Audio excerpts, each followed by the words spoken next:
know us. I'm Suzanne Gamache. I'm Petra Romero.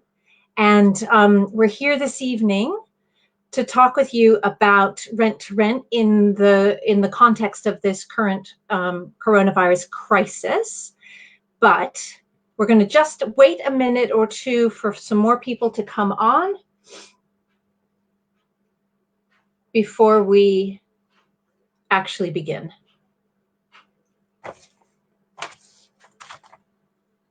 And we hope everybody is keeping safe wherever you are, obviously.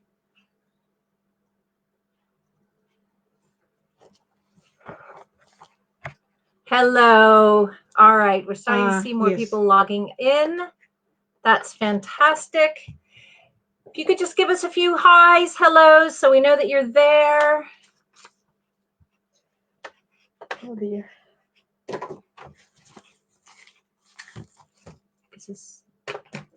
Hello, everybody. Hello, hello. Can we get a few more hellos?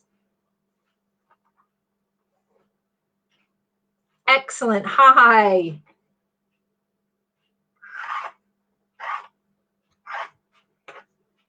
I'm trying to look for the Facebook feed on my phone as well. And I made a mess with the feed. Hello. All right. Oh, thank you. Oh, lovely. Somebody's sitting in the garden with a gin and tonic in hand. We've got our herbal teas with us, or herbal, as you might say. Enjoy your gin and tonic. I'm glad you're looking forward to it. We are as well. Mm-hmm. Yes, we are. And is this working? Yes, it needs it's a little temperamento. All right. Hello. We're going to get started. So again, I'm Suzanne Gamache. I'm Petra Romero. And we're here to talk about rent to rent in the current coronavirus crisis, hopefully give you some tips about how we're managing our business, and a glass of red, lovely. How we're managing our business in the context of the crisis, some ideas about how we're thinking about moving forward, because nobody knows how long this is going to be affecting our businesses. So can I just get a quick, if you are currently running a rent-to-rent business, can you just stick a yes in the chat box, please? A yes if you are currently running a rent-to-rent business. I don't care if you have just one property or if you've got hundreds of properties on your rent-to-rent. If any of you are currently running a rent-to-rent business, excellent, excellent. We've got some people on here who are definitely affected. Great. Yes. Okay, so Petra and I are just going to do a little bit of chatting through what we've been facing so far, how we're managing things to date, and how we're looking to manage things over the sort of immediate term. Let's just put it that way. Yeah. At least on the next 3 months. From now to the next 3 months. Yeah, perfect. All right. Lovely to see so many people on here. Thank you.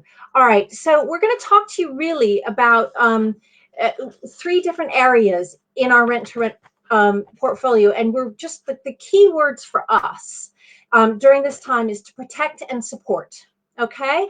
So protect and support our tenants, protect and support our landlords, and protect and support our cash flow within the business. All right, so we're going to touch on each of those 3 areas and how we're looking at it. One of our top values within our company is to provide excellent service to our customers, and our customers are both our tenants and our landlords. So all of what we are thinking about is really in terms of putting them first. So one of the ways that we're looking at protecting and supporting our tenants is to be in more contact with them than we usually are even. So when the lockdown or the stricter social distancing measures were put into place, when numbers started to rise in leads, for those of you who know us, you know that we're operating in leads. When numbers of cases began rising in leads, And then certainly even more so when we went on the much more strict, I'm going to call it lockdown, the current kind of restrictions to movement. We reached out to every single one of our tenants, and by phone first. So Petra in particular picked up the telephone, called every single one of them, checked in with them, just how are you? We wanted to know about their physical health. We wanted to know about their level of worry, and very, very secondarily, we wanted to know about their sort of financial situation. We didn't actually, in that first phone call, we didn't actually ask them about that. It was really about, this is a scary time for everybody. We're here, we're operating, our business is operating. Please call on us. And one of our tenants, he lives in an HMO, but his housemates that weekend were all gone out, and he started displaying symptoms, and he didn't have even a thermometer. So we scrounged our neighborhood literally, because there were none in the shops, none online to be bought. And so we messaged all of our neighbors, and somebody had a spare, and I drove it over to him. So, you know, it's those kinds of things, going above and beyond. How can we support you right now? Turned out he was fine in the end. Probably a virus, probably not coronavirus, but was feeling better, much better the next day. He had enough provisions. I made sure of that. So, and I kept my social distance from him to protect myself and my family as well. You know, so it's those kinds of things, like how are you all? Then we sent out, so that was probably on a Thursday or Friday-ish. On Monday, we sent out our first email, which was giving the health guidelines. So giving everybody the government health guidelines, and letting everybody know that we needed to know if they were symptomatic and self-isolating, and that we wanted to know if they were self-isolating to protect themselves because they were in a vulnerable category, but certainly we needed to know if they were self-isolating due to symptoms. So that message went out via email. We gave them links to the government guidance webpage. Yes, and the NHS. Yeah, and the NHS. So so that was the first of the emails. And then there was a second email that went out to them that was really much more touching on the financials, you know, appreciating that everybody at some point is probably going to be financially affected by this crisis. If they were experiencing financial difficulty now, they should let us know straight away. If they anticipated that they were going to experience financial difficulty, let us know, because there are a couple of things that we could do. And what we focused on primarily in that first financial email was helping them access the government assistance that's available to people either through furlough, universal credit, self-employed assistance, that kind of thing. All right. And so that email also provided them links to all of that information. And Petra, because she's got these skills, put a new page on our website with, you know, blocks of, you know, health, you know, kind of symptoms, guidelines for behavior, and then, you know, financial assistance from the government. Yes. So that was our basically links to help in any way, even mental health, because some people are not used to be indoors all the time, and it might be scary if they are far from the family. So several links, everything that we had available at the moment. Yeah, and then another email went out, just similarly, just kind of reminding them where they could find the information, reminding them that we're here, and reminding them that if they needed anything, you know, thermometers or assistance, that they could call on us through our usual channels of contacting them. So that's kind of how we managed the sort of protect and support the tenants. Then we started getting some tenants who said, I'm not going to be able to make April rent. And so to every tenant who contacted, we sent out a template email basically saying, we understand that you facing financial difficulty, Mm-hmm. we are here to support you. Mm-hmm. We made a commitment to them that if they stay in communication with us, then we will be in communication with them, and we will help them through this period in any way that we could. We made a commitment not to evict anybody due to financial difficulty as long as they were working with us and communicating with us. And we just kind of reassured them that we were not looking to kick anybody out, that we really wanted to keep them. We wanted them to feel like they had stable housing now and after the crisis, and that that we would carry on working with them. So about 10% of our tenants contacted us saying that they were going to have difficulty making April rent. So in that email, we said, here's what we need to know from you, because we wanted to be able to direct them also to the right places with government support. We need to know, in what way are you being affected? Are you off sick? Self-isolating? Have you been furloughed? Have you been fired? Have you had to quit? Are you self-employed and the work has dried up? What's your situation? And what do you think you're going to be able to do for these next 3 months in terms of rental payments? And so all of them except one came back to us, letting us know what they were and weren't able to do. And essentially what we did with them is, if they sort of said, I can only pay half of April's rent, I can only pay half of April and May's rent, but I can then start paying back the other half from June forward, then we said fine. Whatever they proposed, we said fine to. The only one that we didn't, there was one who said, I can't pay rent at all. And so we challenged him a little bit gently about that and said, is there any payment that you could make? We're concerned about you getting into a lot of debt. Explain to us a little bit more your situation. And Petra had proposed to him that he pay £200 out of 360 for April, and then let us know what May and June was going to look like for him, because we were willing to really kind of like start planning now for 3 months out. And when Petra talks about cash flow, you'll understand why. So more of why, perhaps. In the end, 95% of our tenants paid us their full rent for April. And the other 5% have put in payment plans, and we just had them sign a little and have agreed to how they're going to pay back the arrears. And so all of that, the signing obviously was done through Signable because we're not face-to-face. So we're giving them the plan that they say is right for them. And we've also let them know if situation changes, none of us can know right now what our financial situation is going to look like in June. So if it changes, this is what they're agreeing to now, but if it changes, then let us know well in advance and we can rejig the agreement. So all of them have done that at this point, and all of them have paid what they have agreed to pay for April. So that's kind of how we're, how we've managed the tenant side of things. We self-manage our rent-to-rent portfolio. I see a question on here. Do you self-manage or use letting agents? We self-manage our rent-to-rent portfolio. Yes. And because we have a management company managing the rent-to-rent portfolio, we're also managing our own portfolio within it. Okay.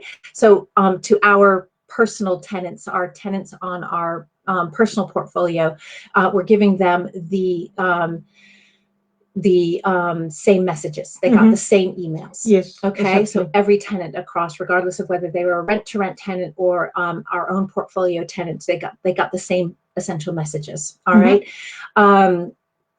The only people that we didn't include in that are the people for whom the council pays their rent. Well, for the health part, yes, obviously. We still sent them the health message, the health email that we want to know how you are. They still got the phone call. How are you? How's your family?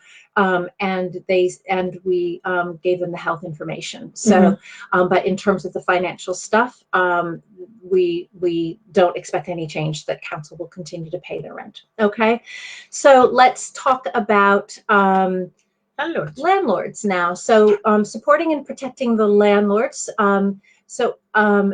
when we say protecting the landlords, we want to keep them just like we want to keep all of our tenants.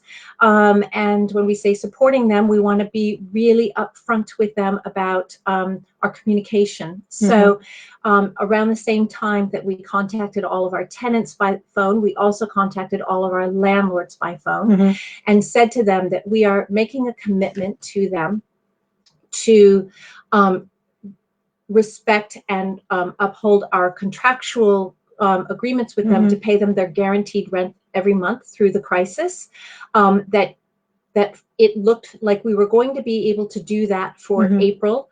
And if we had any difficulty with that and we needed them to, think about mortgage holidays, et cetera, or, reducing our payment to them with us then making up an arrears, we would have done the same thing with them, that we would let them know that. So just to basically reassure them that April was coming forward and that we were going to make every effort to fully live up to our contractual agreement with them for their guaranteed rent through the crisis.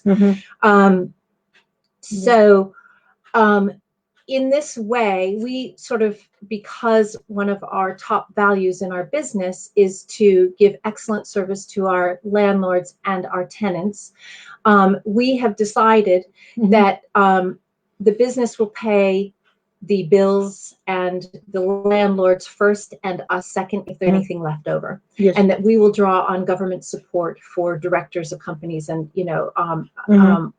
et cetera, if we need to. Okay, so most people say you pay yourself first when you're in business for yourself, and in this crisis, we're saying we're paying ourselves last. Yes, and paying them first. I want to say as well that it was they were so touched. The landlords were so touched because obviously they have other properties, they have other businesses, and to hear that at least this property that we are managing, or this number of properties that we are managing for them, there was nothing to worry about. They were very touched, I think, and even more, one of the landlords, the contract needs to get renewed the 1st of July, and she is renewing with us. So it's, I think it's... She wanted a rate increase too. And we said no, because of the current crisis. We sort of laid out to her, we've got tenants who are, some of whom are leaving properties and moving back home, students, and we've got some tenants who are not able to pay rent or full rent. So in this time where we're not seeing any increase in the rental payments, and that we will very likely be seeing decreases, it's not the time for us to give her a raise, but we would commit, if she carried on with us and renewed a contract with us, that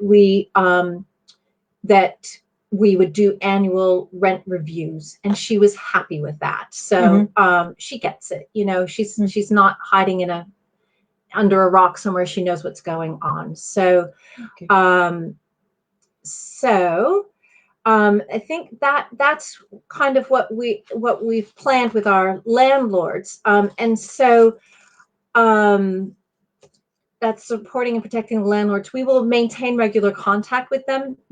If we are in a situation where our cash flow is too tight to be able to pay them on a month-by-month basis, we will let them know plenty in advance. We've also asked our tenants, because this one thing is dependent on the other, right?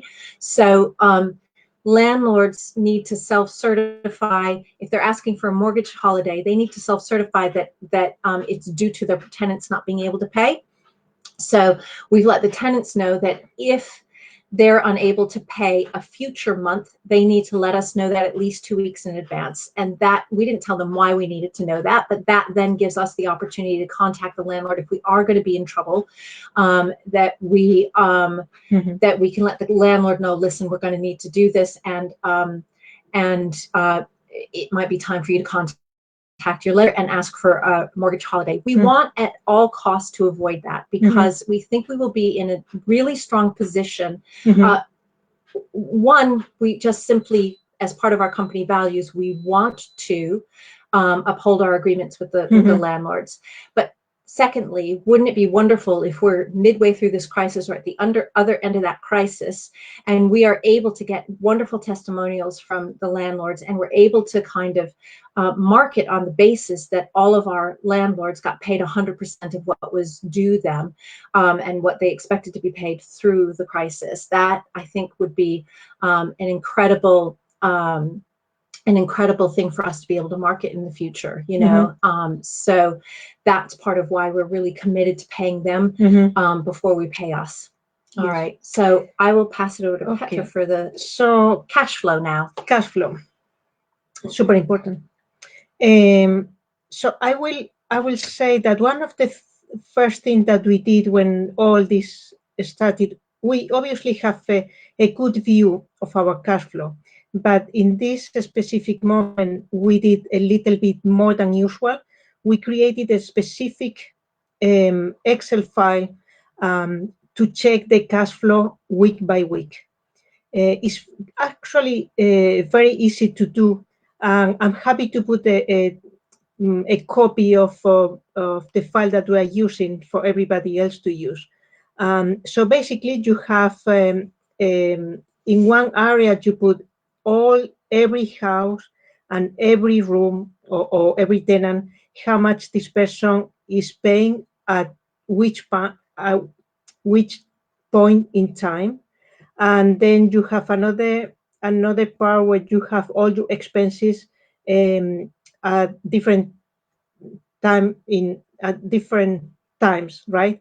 And this Excel sheet will give you exactly the money that you need to have in the bank week by week.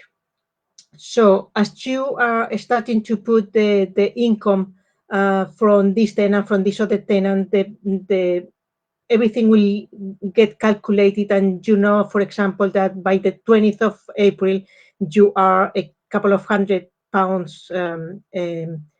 in negative, for example. Do you have an overdraft? If not, talk to your bank, ask for an overdraft. Right now, I believe some of them, if not all, they are not charging fees for the overdraft, and they are being a little more flexible, right? Just make sure that you know in advance. It's better to know the bad news than to be surprised about being negative or having a little bit of a problem paying a bill. Because another thing that you can do, if you see that you're not going to have enough money, talk to the utilities, right? We have everything is in direct debit for us and on a specific date. But if we need to, we will talk to the gas and electricity company and say, can I pay less, right? Or stop doing the direct debit, something like that. There are ways in which you can take control of your cash flow, but do not hide. Just have a really good view of where you are at any given point. And not only at any given point, from today to 3 months in advance. 3 months in the future, sorry. 3 months in the future, okay? So this is for the forecast. So right now we have some empty rooms. Another thing that another thing that you need to do actually is right now you cannot do viewings, but there are tenants that are living in the house and they might have access to the room that is available. Can you ask the tenant to do a video viewing of that room to a potential tenant and give them a referral fee if the potential tenant signs with you? This is a good way to do viewings, even if you cannot be really in the house, right? Can I just step in? Yes, just want to emphasize that in an HMO, government guidance right now is that you do not move new people into an existing household, okay? So that's really important. But you can get tenants lined up for when the restrictions lift. So if you've got a good list of tenants who are interested You can do the vetting of them. You can do all of that ahead of time. And then when the government lifts the restrictions and people can move into an HMO at that point, then you can move forward with the actual move. You can you've got like 5 people who want that one room. You'll have a favorite candidate of them. You go to candidate number 1 first and say, we're ready to move you in. Are you wanting to move forward? Okay. So if you have an empty property, you can move somebody in now, maintaining the social distancing rules, all of that. But if it's an HMO, you should not be moving anyone new. Yes, that's very important. Into an HMO where there are other sharers currently. Yes, and actually, when I called the tenants at the beginning, I did tell them, we are not going to move anybody in. We want to protect you, and that was also reassuring for them. And we were getting prospective tenants saying, I need to move urgently. For example, there was one who said, I need to move to Leeds. My parents live in Leeds. I need to be looking after them, but they don't have space for me to live with them. And we said to them, we're not moving anybody in. We need to protect our existing tenants, just like once if and when you become a tenant, we would protect you as well. And they completely get it. Yes, completely get it. But now that you say that, if you have a service accommodation, of course you can do that. It's a great opportunity for service accommodation, where the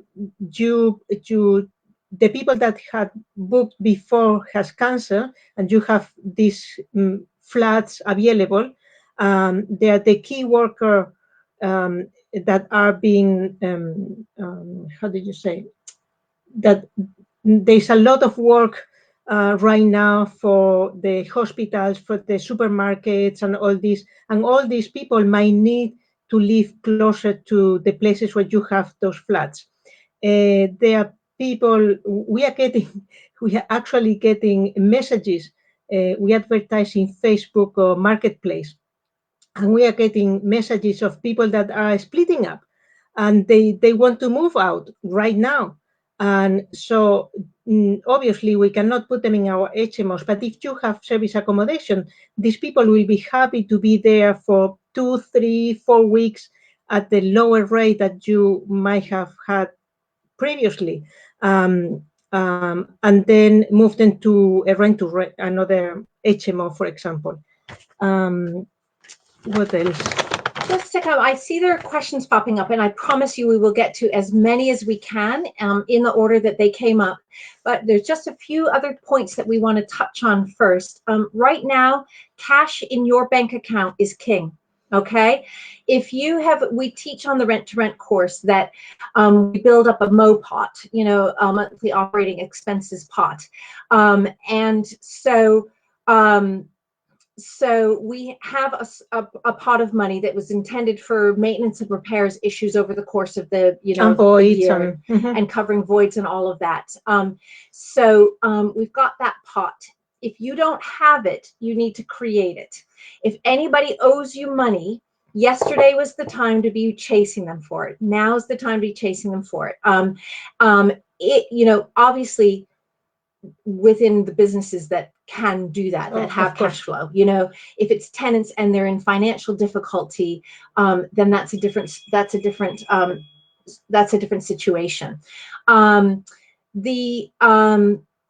But there are also the loans. The coronavirus business interruption loan scheme is available for rent-to-rent businesses.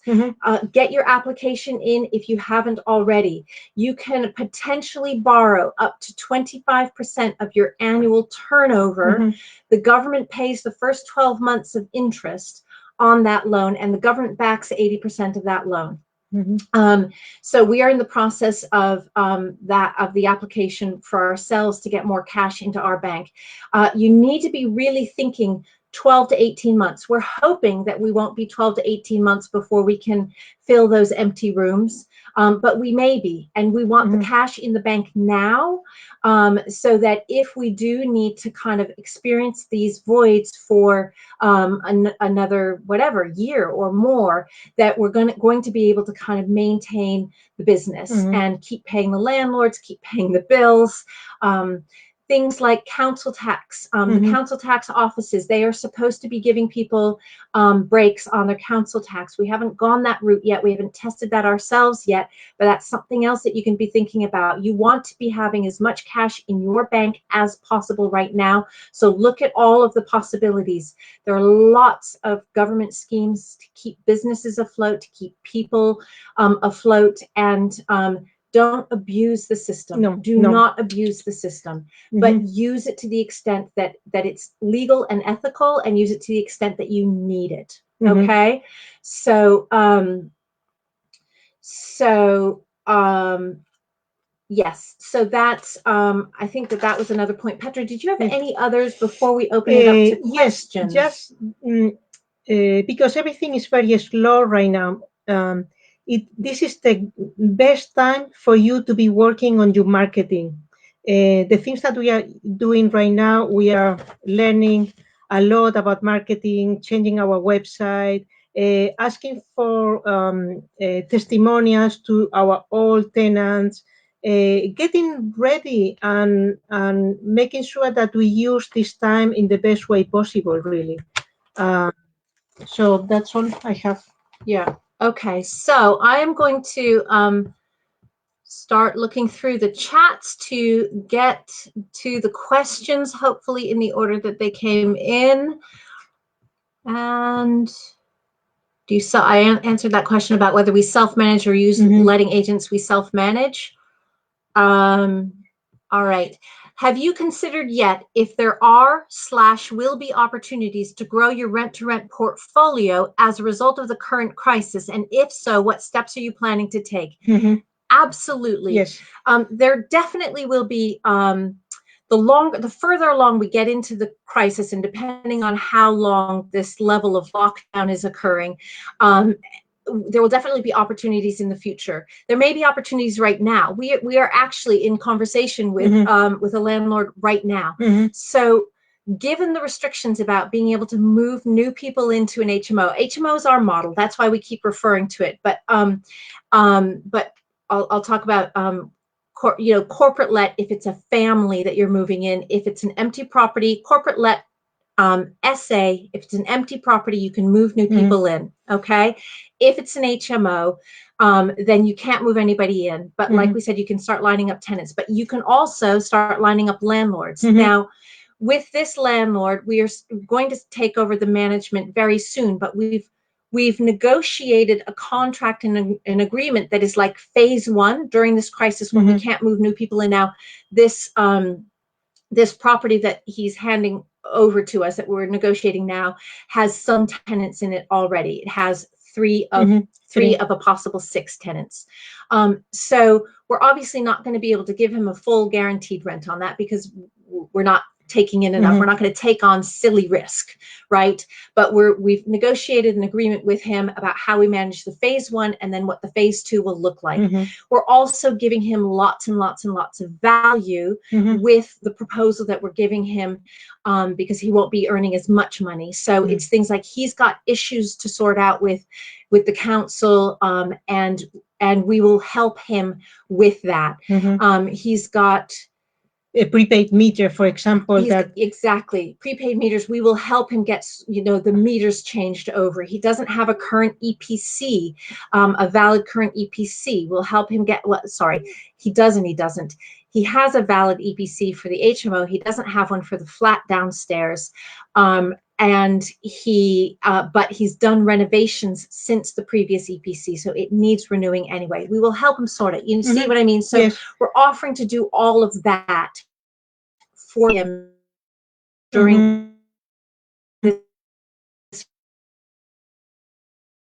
new tenants in. Okay, so I hope that answer that question. We also plan to be probably into month 2 or 3 of this crisis, start to ask landlords for testimonials. Those will go on our social media. Those will go on our marketing. Those will go on our website, so that we can be marketing to bring new landlords on. Okay. And the other thing that we are doing that we didn't mention is we are still networking via Zoom. So we are still having one-to-ones and talking about our business as usual, but not in person. Okay, great. Would you move them into an HMO? I already answered no on that. Okay, what occupancy rates are you seeing currently in your SA compared to your usual occupancy rates? So our model is HMO. We're not currently running SA. We are hearing from colleagues that the SA rates have bookings have dropped off. What a lot of SA operators are doing is they're either just putting them on longer term. So people who need to move to a new area, like this young guy who wanted to be closer to his parents so he could be looking after them, because his work was moving online, right? So he could move to a different location, right? So that might be a good candidate for moving into SA over, you could do 2-3 month contracts and then assess, his situation and your situation. Some people are offering their essays to key workers. I see another question right after this. Should we charge a key worker? Feels awkward. It really is up to you, and you may kind of make those choices on a case-by-case basis. We have certainly seen some landlords have offered their places for free to NHS workers or other key workers because they're needing to operate 2 separate households, but their income hasn't increased. So that if you have the financial ability to offer that kind of charitable thing, then why not? Otherwise, you might look at something really, really reduced. We're seeing other SA operators do that. So whereas it might be, I don't know, £100 a night, they might be doing £100 a month or a week or something like that, So you need to figure out what makes sense in your business and what makes sense for you ethically, and what is in alignment with your business values, and make a decision from there. All right. Is rent-to-rent your strategy? If not, what do you need to know to decide on rent-to-rent or not? So so we have our own portfolio and we have a rent-to-rent business. So what do we need to know? This is a question for the people in the call. Oh, okay. That wasn't Tracy, you've put that question. Is that a question to the participants, or is that a question for us to answer? Great. If there's anybody, to the viewers, okay, great. If there's anybody out there who has other questions, please put them in the chat box. Otherwise, can I just, if this is true for you, can you just put a yes in the chat box? Are you thinking about starting a rent-to-rent business now and wondering if now's a good time or not? If the answer to that is yes, could you just put a yes in the chat box for us, please, so that we can just address that?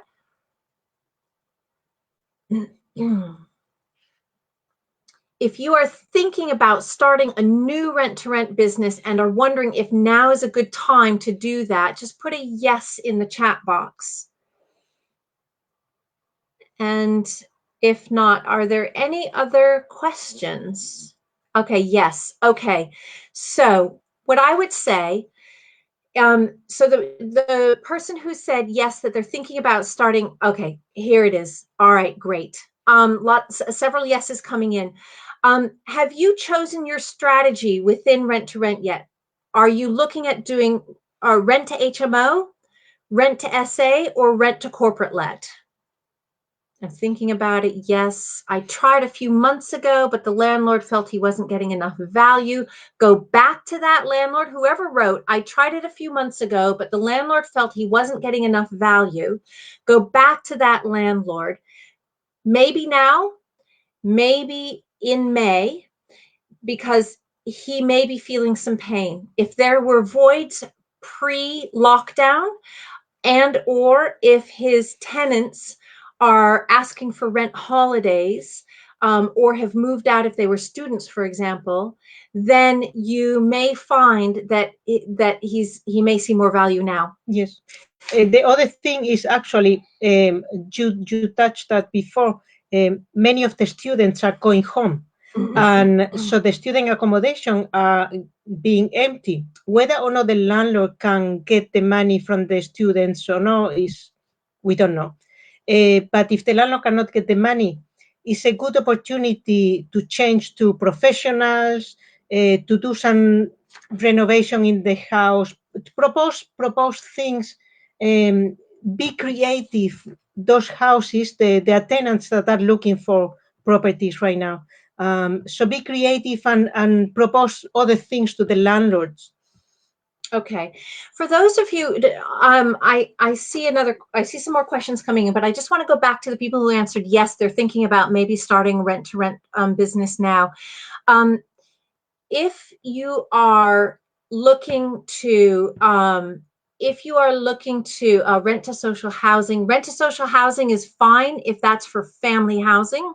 I think it's a fine time to be doing that. Rent to HMO is tricky because you're only going to be able to move one person in.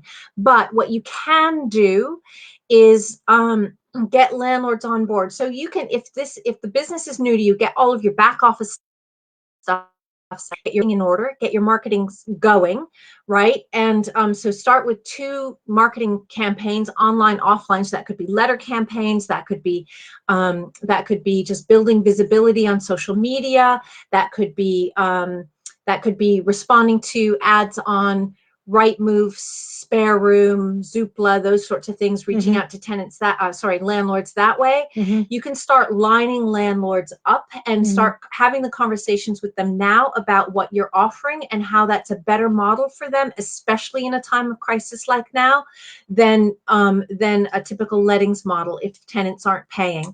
So you can be doing all of that stuff. If you want to start taking properties on, for SA, there are no bookings happening anywhere. Nobody's going on holiday right now. But if you want to kind of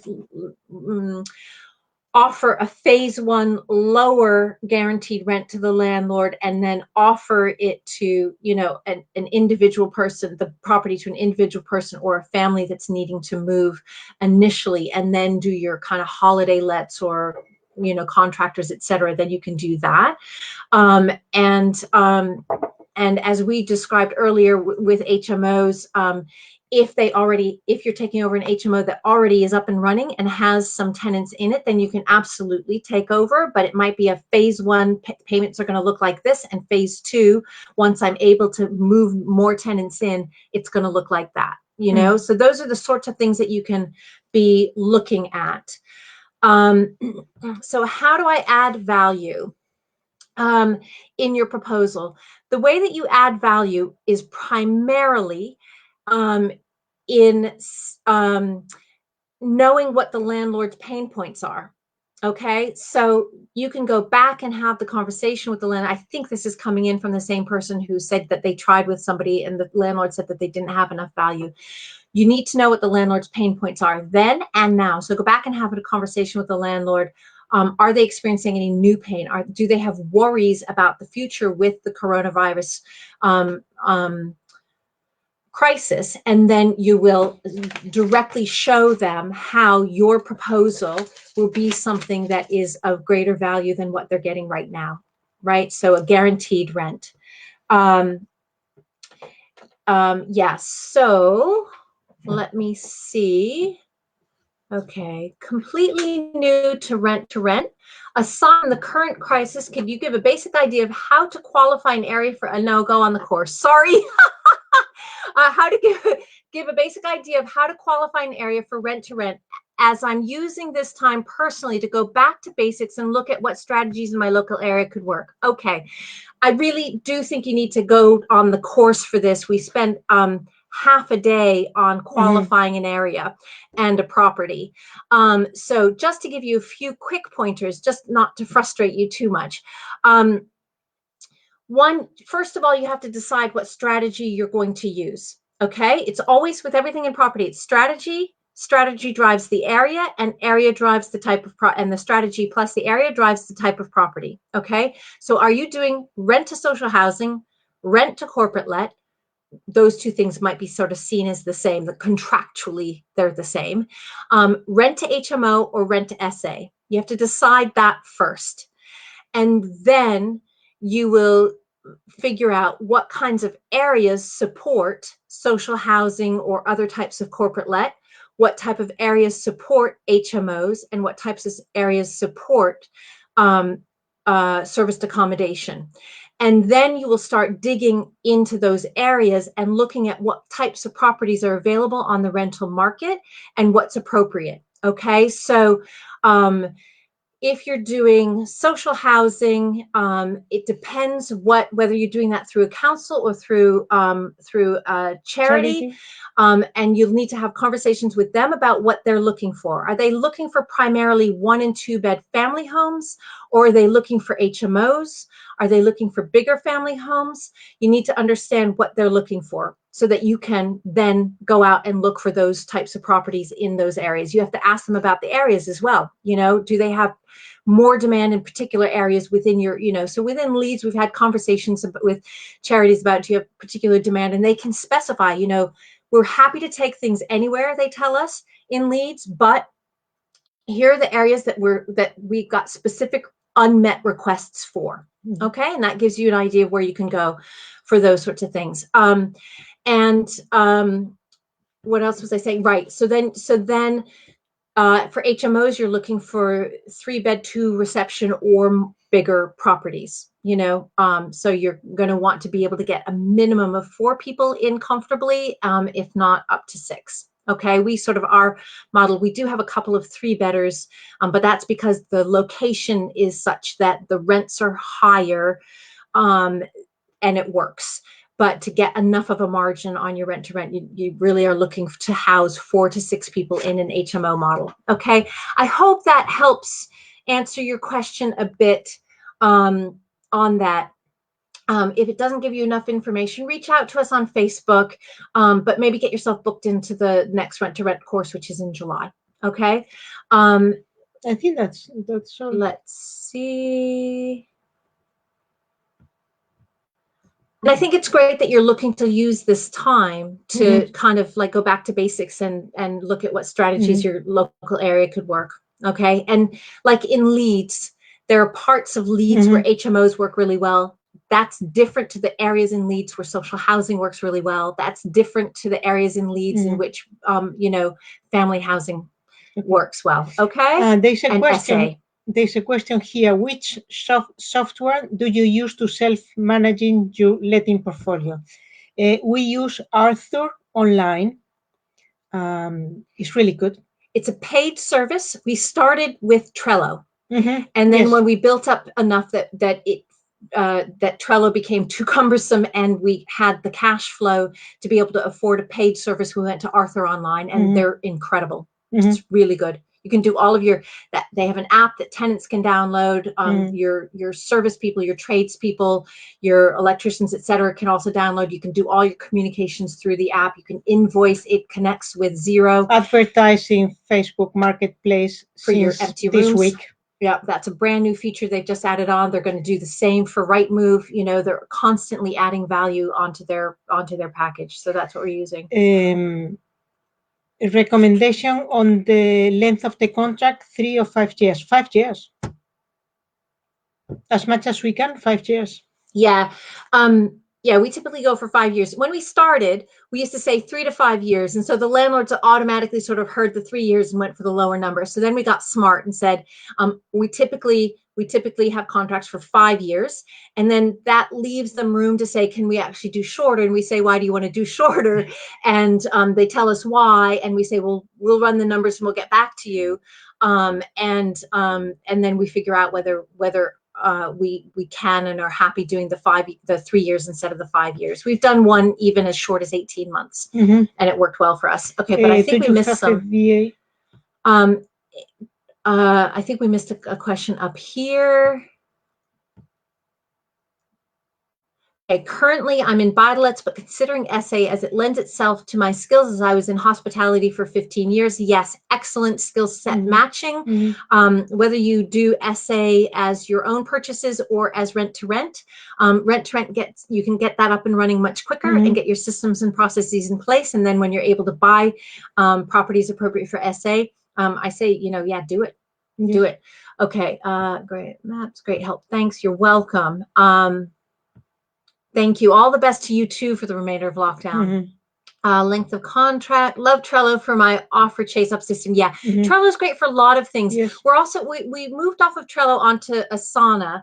So Asana is another one for people to look at. It's more complex. So if you're doing simpler stuff, you don't need a lot of complexity, then stick with Trello. It's much clearer. But if you are moving into more complex project management, then Asana gives you more features. So check that out. Lots of tutorials on YouTube and stuff. So yeah. Do we have a VA? We don't currently have a VA, but we will be hiring a VA and a property manager this year, assuming that the coronavirus doesn't dampen our growth too much. We've used VAs in the past. Yes. But currently we don't have one. Yeah, mostly because Arthur is so easy to use that we've cut down on our admin time. Yes, a lot. Between Arthur and Zero and the interface between the two, we've cut down on our admin time a whole lot. So yeah.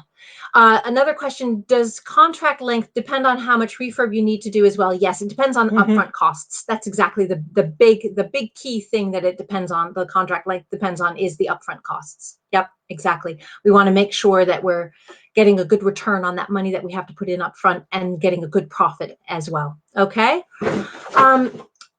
Are there any, okay, yep, a few more questions coming in. We'll take these last couple and then we'll call it a close for tonight. Do you have a break clause? If so, what are the lengths? Do you mean break clause with tenants or do you mean with landlords? If you mean break clauses with landlords, the short answer is no. We don't give them a break clause, but there is a termination clause which allows the landlord to terminate the contract with immediate effect if we are in breach of any of the terms of the contract. The big one that they're concerned about is what happens if we stop paying them. And so that is a term of our contract, is that we will pay them on a monthly basis and on time. And so if we're in breach of that and we stop paying them, then they can terminate the contract with immediate effect. But we don't give them a break clause otherwise. All right. And we're really strict about that. We also have written in the contract that they're not allowed to sell their property during the length of the contract. All right. So we need to protect our business as much as possible. And we've only had one landlord kick back on that. And so we did put a clause in that would allow him to sell, but that the contract would carry on to the new buyer. And that actually came to be. He said, I don't have any plans to sell, but about 3 years into his contract with us, he said, I'm exhausted. He looked it too. And he's looking to sell off his portfolio. And he wanted to start with a few of them, including that one that we were managing on a rent to rent basis. And he made it really seamless with his buyer. And his buyer is really pleased to have us in place. And so we've made that transition now to the new owner. So just look at all the ways that you can protect your business in that way. Okay, there was great. Oh, and so if so, what are the lengths of the break clauses? They don't exist. So basically, for the end of the contract, so if our contract is 5 years, we tell them that they need to give us 6 months. 6 months notice if they want to end at the end of the 5 years. All right. So, but we're the ones who strike up the conversation with them, because we want to know long in advance, because it makes an impact on how we manage our tenancies. Okay. Would be interested to see how you lay yours out. Could be useful for us both to compare sometime to lay out our HMOs. Is that what you mean? So there's a question. Yeah. What % of ROI do you work with? Oh, okay, sorry. What % of ROI do you work with, and what is the minimum you can work with? So we don't work with ROI. Our entire rent-to-rent portfolio is funded by angel funding. What we want to make sure of is that we're going to be able to pay the landlord, pay all the bills, and pay our angel, and still get a net profit out of the whole thing. All right. So we don't have sort of like we need an X % ROI. It's somewhat meaningless because it's not our own money. So it's not really a return on our investment. We know what we have agreed to pay the angel investor, and our range is 2.5% to 10%. All right. So part of that depends on who the angel investor is and what they're happy with, and part of that depends on what the particular deal can support. We just kind of have our baseline. We need to be making X profit on per room per month, and all of these people have to get paid before we start counting profit. And that's how we kind of determine what our profit margins are, if that makes sense. I hope that makes sense. All right. In the current market, presumably, there'll be a lot of distressed landlords. Yes, I'm therefore thinking lease options, but would you suggest rent-to-rent as could be as strong a strategy for distressed landlords? Okay. In a literal sense, what I'm about to say is not true, but I'm going to say it anyway. A rent-to-rent and a lease option are the same, except that the lease option gives you the right to buy, the right but not the obligation to buy. In a legal sense, it's not the same because the legal paperwork is different. So you can do both things. You can be looking to kind of be marketing for lease options and for rent-to-rents. Maybe you might choose, one street that your marketing is about lease options and another street that your marketing is about rent to rents. You can go either way. And in the course of negotiations, so we say a negotiation is not a one-time event. It is a process, and it's a series of conversations. So in the course of your negotiations, in the process of communicating back and forth with your landlord, you can talk about both possibilities. So when we're pitching the rent to rent, we always at some point say, are you thinking about selling this property now or in the future? Yes. And if so, we could build in now an agreement to purchase it. So you could back it up the other way. You could say, sort of pitch the lease option, and if they're still ambivalent about selling, then you could pitch the rent to rent and say, well, how about if I manage and give you a guaranteed rent, blah, blah, blah. By then, you'll have known what the landlord's pain points are, and so you'll be able to address that. All right. Buenas tardes. Nice to meet you both. Nice to meet you as well. All right. Who created your contracts with the landlords? We had a specialist solicitor do that. We used Bradley and Haynes, but we're not, the person who did it for us no longer works there. So we don't know if they have a specialist person there, but you certainly can call them. But Landlord Action also has contracts that you can purchase through them. Okay. What type of company do you have for your rent-to-rent business? It's a limited company.